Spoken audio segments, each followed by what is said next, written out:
దేవునికి స్తోత్రం. నేటి దినాన మన అరుణోదయపు దేవుని వాగ్దానము కీర్తన గ్రంథము 119 అధ్యాయము 130 వచనము.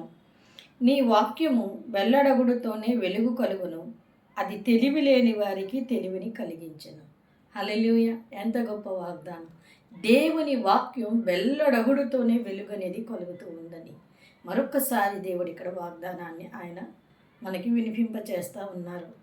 కనుక దేవుని వాక్యాన్ని నీ హృదయంలో నింపుకొని, దేవుని వాక్యంతో నీ హృదయం అంతా కూడా నింపుకుంటే నీకు ఆ వాక్యం ద్వారా వెలుగు వచ్చి, ఒకవేళ నీకు తెలివి లేదని, జ్ఞానం లేదని నువ్వు బాధపడుతున్నావేమో, ఆ వాక్యమును వెల్లడి చేసిన వెంటనే అది నీకు తెలివినిచ్చి అనేకులు ఎదుట నీ జ్ఞానాన్ని ప్రశంపచేసి అనేకులకి ఆశీర్వాదకరంగా నిన్ను నిలబెట్టి భవిష్యత్తులో దేవునికి మహిమకరముగాను నీకు ఘనతగాను నీవు నిలబడబోతున్నావు. కనుక నీ దేవుని వాక్యంతో నీ హృదయాన్ని నింపుకొని ఆ వాక్యం నీ హృదయంలోనే ఉంచుకోకుండా దాన్ని వెల్లడి చేసినట్లయితే దేవుడు భవిష్యత్తులో నిన్ను అనేకులకి ఆశీర్వాదకరంగా నిలబెడతాడు.